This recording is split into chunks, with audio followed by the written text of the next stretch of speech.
කොහෙ ගියත් හැමෝම හැරිලා බලන විදිහේ ආකර්ශනීය සුවඳකට ඔයා කැමතිද? අද අරන් ආවේ මගේ කලෙක්ෂන් එකේ තියෙන ලෝකයේම කාන්තාවන් අතර ගොඩක් ට්‍රෙන්ඩ් වෙන කම්ප්ලිමන්ට්ස් ගන්න පුළුවන් පර්ෆියුම් 4 ගැන විස්තර. මේ 4න් ඔයාට ගැලපෙන්නේ මොකක්ද කියලා අපි බලමු. පළවෙනි පර්ෆියුම් එක තමයි අහමද් අල් මග්රබි Oud and Roses. මේක නියම රිච් ඌද් සහ රෝස් මුසු ඉතා ප්‍රබල සුවඳක් තියෙන රොයල් පර්ෆියුම් එකක්. මේකේ ඌද් වල ගැඹීරත්වය සහ රෝස් වල මෘදු බව හරිම ලස්සනට මිශ්‍ර වෙලා තියෙනවා. වෙඩින් එකකට වගේ ස්පෙෂල් ඔකේෂන් එකකට යද්දි වෙයා කරන්න යන්න මේක තමයි හොඳම පර්ෆියුම් එක. මුළු දවස පුරාම සුවඳ තියෙනවා. දෙවෙනි පර්ෆියුම් එක තමයි අහමද් අල් මග්රබි රෝස් නොයල්. තරමක් අద్භූත සහ සරාගී සුවඳක් තමයි මේ පර්ෆියුම් එකේ තියෙන්නේ.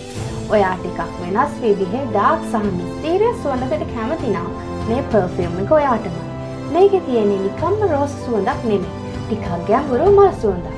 නයිට් අවුට් එකකට හෝ ඩේට් එකකට යද්දී පාවිච්චි කරන්න පුළුවන් සුපිරිම පර්ෆියුම් එකක් තමයි මේ. තුන්වෙනි එක රසිසි හවාස් පින්ක්. මේකේ හරියට ස්වීට් සහ ප්ලේෆුල් සුවඳක් තියෙන්නේ. මේක ගොඩක් හොට් වෙදර් එකට තමයි සූටබල් වෙන්නේ. ඔෆිස් එකට යාළුවෝ හම්බෙන්න යද්දි වගේ මේක නියමයි.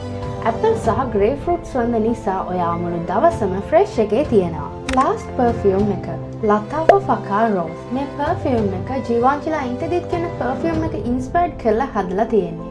වයිට් ෆ්ලෝරල් සහ ස්වීට් සුවඳක් තියෙන මේ පර්ෆියුම් එක අඩු මිලකට ගන්න පුළුවන් ලක්ෂ්‍ය සුවඳක් හොයන ඔයාලට ෆකා රෝස් කියන්නේ සුපිරි පර්ෆියුම් එකක්.